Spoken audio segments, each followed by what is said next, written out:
Hello, good morning students. हम अब हमारे चैप्टर में अपना आगे बढ़ते हैं। अब हम पढ़ेंगे विभिन्न रूपों में रेखाओं के समीकरण। पहला अपना अक्षों के समांतर और अक्षों के लंबवत। हमरा अक्षों के समांतर रेखाओं के समीकरण, अगर हमारे पास कोई भी रेखा x, y, x dash, y dash, अगर x x के समांतर है, x x के समांतर रेखा का समीकरण क्या होगा बेटा? x x के समांतर अगर हमारे पास कोई भी रेखा है तो उस रेखा का समीकरण क्या होगा?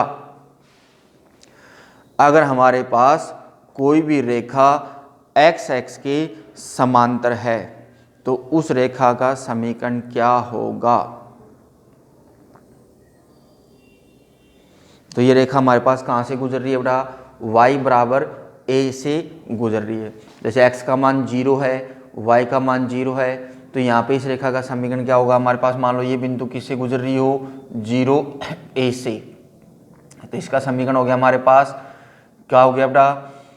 y बराबर a, y बराबर a। अगर दी गई रेखा हमारे पास x x के समांतर है, x x के समांतर है, तो वहाँ पे रेखा का समीकरण क्या होगा? y बराबर a। अगर हमारे पास रेखा y x के समांतर है, y x के समांतर रेखा का समीकरण, मान लो वो रेखा हमारे पास गुजर रही है यहाँ से b, a से, तो इसका समीकरण होगा हमारे पास क्या होगा? b, 0 से, तो इसका होगा x बराबर b बोल दो, या हमारे पास मान लो ये a, 0 से गुजरी तो x बराबर क्या होगा? a। अगर दी गई रेखा हमारे पास x x के समांतर तो उसका समीकरण होगा y बराबर a, और y x के समांतर तो क्या होगा? x बराबर a। ऐसे बेटा हम बात करें लंबवत में, अगर दी गई रेखा हमारे पास x x के लंबवत है, x x के लंबवत है, इसका मतलब वो क्या हो गई बेटा? y x के समांतर हो गई, y x के समांतर हो गई तो उसका समीकरण हो जाएगा y बराबर a। अगर दी गई रेखा x x के लंबवत है, x x के लंबवत यानी वो किसके समांतर हो गई? y x के समांतर हो गई, तो उसका समीकरण क्या हो जाएगा बेटा हमारे पास? x बराबर a। ऐसे बेटा हमारे पास अक्षों के समीकरण, अक्षों के समीकरण, तो बेटा x x का समीकरण होगा हमारे पास, x x पे हमेशा y का मान क्या रहता है? 0।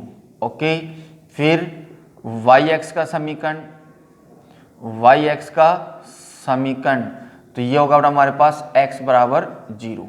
ओके, तो ये हो गया बेटा हमारे पास अक्षों के समांतर और अक्षों के लंबवत रेखाओं के समीकरण और खुद अक्षों के समीकरण।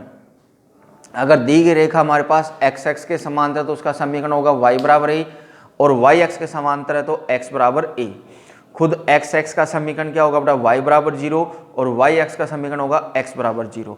अगर दी गई रेखा x x के लंबवत है यानी y x के समांतर हो गई तो x बराबर a, और y x के अगर लंबवत है तो किसके समांतर हो गई बेटा? x x के समांतर हो गई, तो उसका समीकरण हो जाएगा y बराबर a। ओके, फिर अपना नेक्स्ट रेखा का रूप, नेक्स्ट है बेटा बिंदु प्रवणता रूप।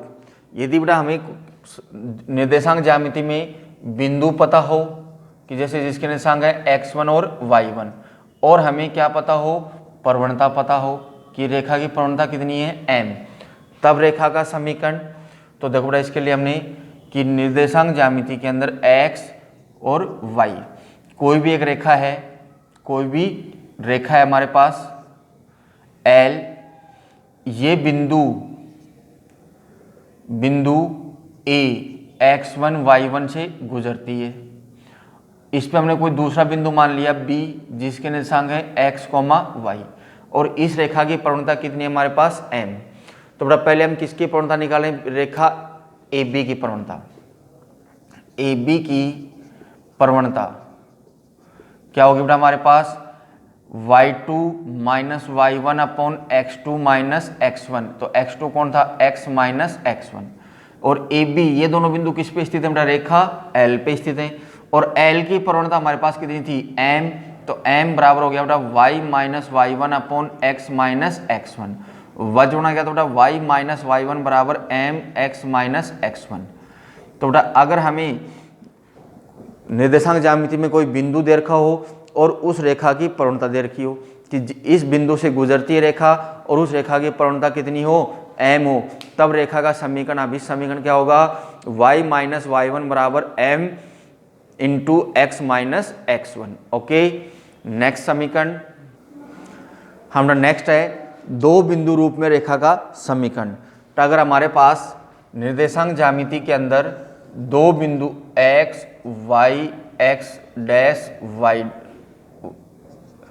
कि अगर कोई भी रेखा हमारे पास a बिंदु जिसके निर्देशांक है x1 y1, b बिंदु जिसके निर्देशांक हमारे पास x2 y2, तीसरा बिंदु हमने मान लिया इस पे c जिसके निर्देशांक है x, y, जिसके निर्देशांक है x, y। तो तीसरा बिंदु क्या मान लिया बेटा हमने इस पे c।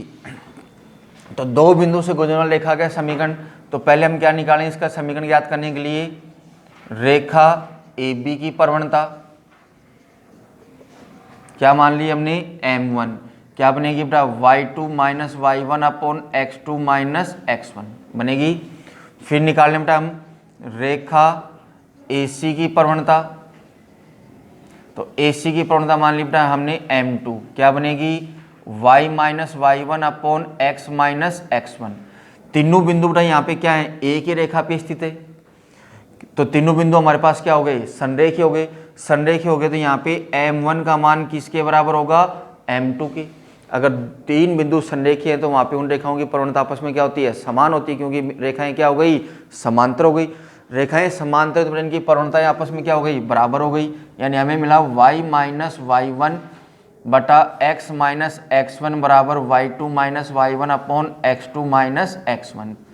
तो बेटा y माइनस वाई वन, इसको इधर भाग में, इधर किस में जाएगा, गुणा में, तो ये मिला y2 minus Y one upon x2 minus X one, गुणा में आ गया x minus X one.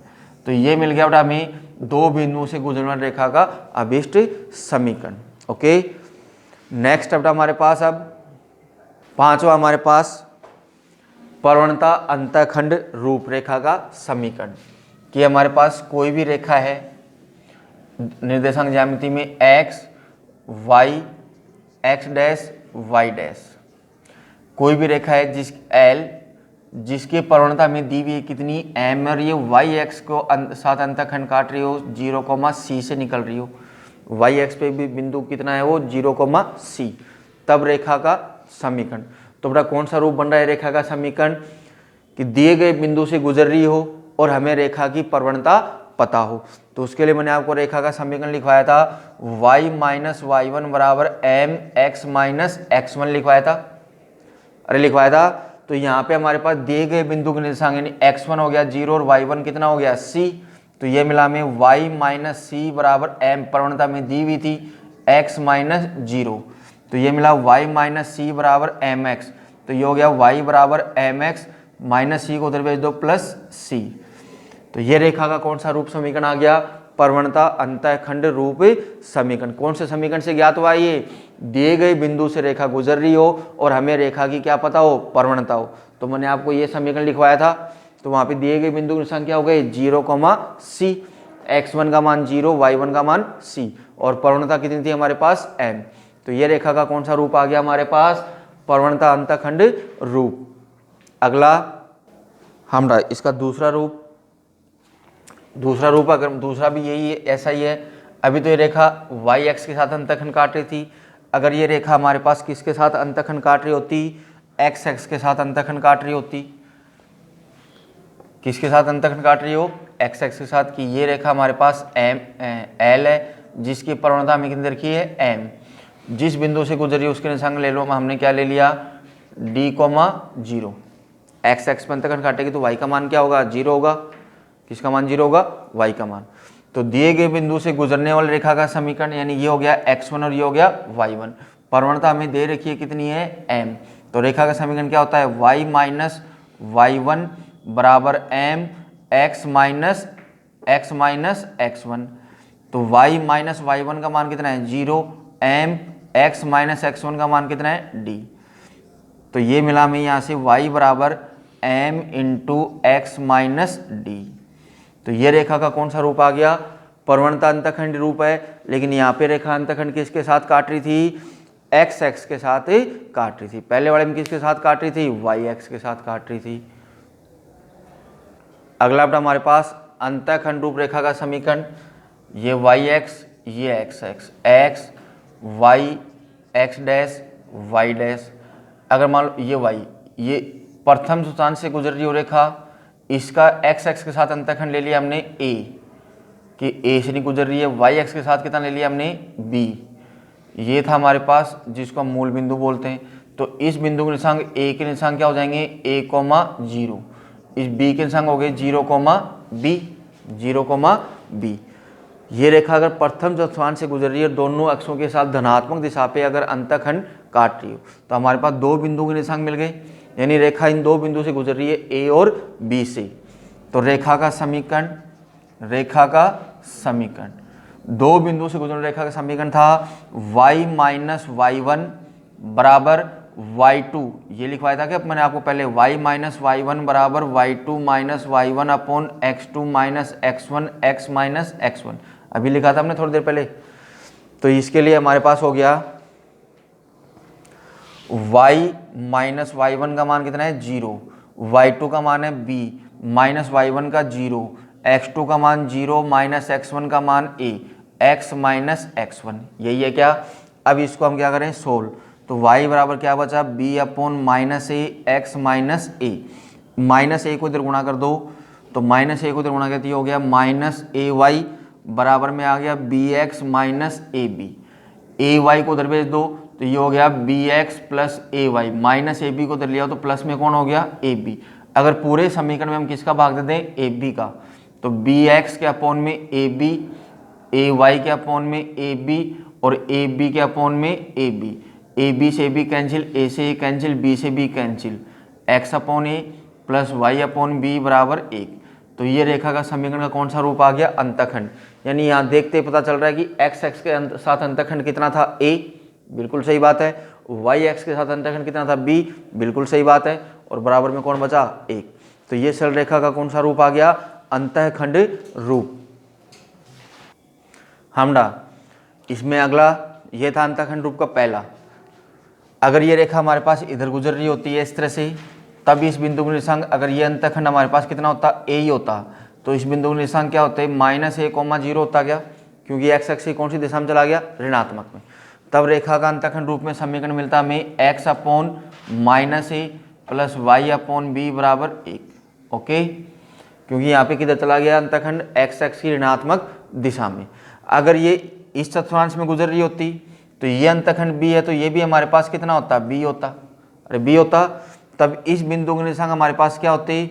Zero comma minus b. तब हमारे पास रेखा का अंतःखंड रूप आता x upon minus a plus y upon minus b बराबर एक। या इसको हम ये भी लिख सकते थे minus x upon a minus y upon b बराबर एक। या हम इसको भी ये ले सकते हैं x upon a plus y upon b बराबर माइनस एक। दोनों में से माइनस को हमने उधर भेज दिया। तो ये समीकरण अंतःखंड रूप का कौन सा होगा? जब रेखा कौन से चतुर्थांश से को क्रॉस कर रही हो? तीसरे को, यानी दोनों ऋणात्मक अक्षों के साथ अंतःखंड काट रही हो। अगर ये रेखा हमारे पास इसमें अंतःखंड काट रही हो, तब रेखा का समीकरण क्या था हमारे पास? X upon a plus y upon minus b बराबर एक, यानी तब हो जाता x upon a minus y upon b बराबर एक। क्योंकि यहाँ पे वाई एक्स के साथ अंतःखंड कौन से पे आ गया? डैश की तरफ, ऋणात्मक की तरफ। तो ये अंतःखंड के अभिष्ट चार रूप। अगला बेटा अभिलंब रूप में रेखा का समीकरण, कि मान लो कोई रेखा हमारे पास इस प्रकार से गुजर रही हो, एल, कौन? एल, जिसका मूल बिंदु से अभिलंब की लंबाई कितनी हो हमारे पास? पी हो। इसकी लंबाई कितनी हो? पी। अभिलंब मतलब ये इस पे क्या थी? लंबवत थी। क्या थी? लंबवत। कोई रेखा एल है जो वाई एक्स के साथ अंतःखंड काटे हो, अपने पास कोई भी बिंदु ले लो जीरो कोमा बी पे, क्योंकि इसकी हमने पहले भी क्या माननी थी? बी मानी थी, तो जीरो कोमा कितना हो गया? बी हो गया। और वाई एक्स के साथ अंतःखंड कितना हो इसका? बी हो। और मूल बिंदु के साथ अभिलंब की लंबाई पी से गुजर रही हो। किससे गुजर रही हो? पी से। तो इस रेखा एल का समीकरण, तो एल का समीकरण ज्ञात करने के लिए हमने क्या किया, इसको आगे बढ़ा दिया, इसको आगे बढ़ा दिया और माना अभिलंब है वो एक्स एक्स की धनात्मक दिशा के साथ ओमेगा कोण बना रहा है। कितना कोण बना रहा है, ओमेगा। अगर ये कोण ओमेगा है तो ये कोण भी ओमेगा ही होगा क्या, और ये कोण ओमेगा, ये इस पे लंब है तो ये कोण कितना हो गया हमारे पास 90 माइनस ओमेगा हो गया क्या, और ये कोण अगर 90 माइनस ओमेगा है तो ये कोण कितना हो गया 90 प्लस ओमेगा हो गया क्या, 90 प्लस ओमेगा, क्योंकि टोटल कोणों का योग कितना होता है 180 होता है। तो अगर ये माइनस ओमेगा तो इधर वाला कोण होगा प्लस ओमेगा होगा, जब भी ओमेगा से ओमेगा कटेगा। अब हम क्या याद कर लें, रेखा एल की पहले प्रवणता। तो प्रवणता मैंने आपको क्या बताई थी, रेखा द्वारा एक्स एक्स की धनात्मक दिशा के साथ बनाया गया कोण, अरे बताया था। तो बेटा रेखा एल की प्रवणता एम बराबर क्या होता है बेटा टेन थीटा। टेन थीटा का मान कितना है 90 प्लस ओमेगा, एक्स एक्स की धनात्मक दिशा के साथ ये कौन बन रहा है, ये वाला लेना है ना कि अंदर वाला लेना है, ये वाला कौन लेना है, कौन सा, एंटी क्लॉकवाइज। तो यहां से हमें m बराबर कितना मिला 90 प्लस ओमेगा, यानी m बराबर 90 plus theta. Ten 90 plus theta क्या होता है बेटा माइनस कोट थीटा होता है क्या, तो ये आ गया माइनस का कोट ओमेगा आ गया। हमें क्या मिल गई, रेखा की प्रवणता मिल गई, रेखा क्या मिल गई प्रवणता। और वाई एक्स पे जो अंतःखंड काटा उसके निर्देशांक में हमें पता था कितना था 0,b, अरे 0,b, अरे था क्या, या हमें इस बिंदु के निर्देशांक भी पता है कि इसको नीचे मिला दें, या हम इसके पाइथागोरस प्रमेय से भी याद कर सकते हैं, अरे याद कर सकते हैं क्योंकि इसकी लंबाई कितनी थी हमारे पास p, अरे थी। अगर हम इस बिंदु b के क्या याद कर लें, निर्देशांक याद कर लें, पहले किसके निर्देशांक b के, यानी इसकी लंबाई ज्ञात कर लो, या चाहे छोड़ दो इसको कि हमें इसके निर्देशांक अभी हमें नहीं पता। ये कोण अगर ओमेगा था तो ये कोण भी कितना हो गया ओमेगा हो गया। तो त्रिभुज को नाम दे लो ए बी और ये मूल बिंदु था ही।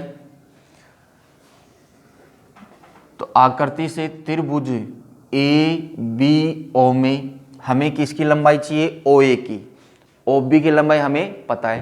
तो ये थीटा तो दिया हो गया लंब, और ये 90 था दिया क्या हो गया कर्ण। तो लंब और कर्ण किस में आते हैं, साइन थीटा में। तो यहाँ से हमें मिला साइन ओमेगा बराबर लंब बटा कर्ण। लंब कौन था हमारे पास ओ बी, और कर्ण कौन था हमारे पास ओ ए। तो साइन ओमेगा बराबर इसकी लंबाई थी हमारे पास p, और ओ ए की लंबाई हमें क्या करनी थी, ज्ञात करनी थी। वज्र गुणा करके सोल्व किया तो ओ ए की लंबाई कितनी आ गई, p बटा साइन ओमेगा आ गई क्या, यानी ये इस पे अंतःखंड कितना आ गया हमारे पास p अपॉन साइन ओमेगा आ गया, यानी इसके निर्देशांक आ गया हमारे पास 0,p अपॉन साइन ओमेगा आ गया। अब रेखा एल का समीकरण, रेखा एल का समीकरण। तो देखो बेटा हमें रेखा की प्रवणता भी पता है और जिस बिंदु से गुजर रही है उसका निर्देशांक भी पता है, यानी कौन सा रूप हो गया रेखा का, ये दिए गए बिंदु और दी गई प्रवणता वाली रेखा का समीकरण क्या होता है, y माइनस y1। तो जिस बिंदु से गुजर रही है उसमें y1 का मान कितना है, p अपॉन साइन ओमेगा बराबर प्रवणता minus cot omega, x minus x1 की वैल्यू कितनी थी हमारे पास 0। तो ये मिला हमें p minus y upon sine omega बराबर minus x into cot omega होगा, मैं ले सकते हैं क्या cos omega upon sine omega ले सकते हैं। इसका लघुत्तम लो तो ये मिला हमें sine omega Y minus P upon में साइन ओमेगा बराबर में था minus cos omega into X बटे में कौन था साइन ओमेगा, अरे था दोनों तरफ साइन ओमेगा कैंसिल, उसको उठा के बराबर से इधर ले आओ तो हमें मिला X cos omega plus Y sine omega, P को उठा के उधर भेज दो ओमेगा बराबर में कौन मिला पी। तो ये रेखा के समीकरण का कौन सा रूप आ गया, अभिलंब रूप। कौन सा रूप, अभिलंब रूप। ये रूप कब गया तो कब यूज होगा, जब हमें दी गई रेखा इस तरह से गुजर रही हो कि जिसका मूल बिंदु के साथ लंब की लंबाई कितनी हो हमारे पास p हो, और वो उसका लंब x एक्स की धनात्मक दिशा के साथ कितना कोण बना रहा हो, ओमेगा कोण बना रहा हो तब हमारे पास ये रूप काम में आएगा। तो ये था बेटा हमारे पास रेखा का अभिलंब रूप समीकरण। हाँ बेटा, अब हमारे पास है क्वेश्चन प्रश्न संख्या 1 से 8 तक सरल रेखाओं के समीकरण ज्ञात कीजिए जो निम्न प्रतिबंध को संतुष्ट करती हो। x तथा y अक्षों के समीकरण लिखिए। पहले में हमारे से क्या पूछा इसने, x तथा y अक्षों के समीकरण। तो अभी मैंने आपको समझाया था कि x का समीकरण हमेशा कौन होगा, y बराबर 0, और x का कौन होगा, सॉरी y का कौन होगा, x बराबर 0। ये हो गया बेटा हमारे पास पहले क्वेश्चन का आंसर। दूसरा है रेखा बिंदु से गुजरती और प्रवणता है 1/2। दूसरा क्वेश्चन है बेटा बिंदु हमें दे रखा है इसने -4, 3 और प्रवणता दे रखी है बेटा हमें कितनी, 1/2। तो बेटा रेखा का समीकरण कौन सा रूप लग रहा है बेटा, प्रवणता बिंदु रूप। क्या होता है, y - y1 बराबर mx - x1। तो बेटा y - y1 का मान कितना है 3, m का मान 1/2, x - x1 -4 तो कितना हो गया +4। 2 को इधर वजूना कर दो तो ये हो गया 2y - 6 बराबर x + 4। बराबर से उठा के उधर भेज दो तो x - 2y ये इधर गया तो प्लस का 10 बराबर 0। तो ये मिल गया बेटा हमें रेखा का अभिष्ट समीकरण। ओके बेटा, आगे की बात नेक्स्ट क्लास में करते हैं हम।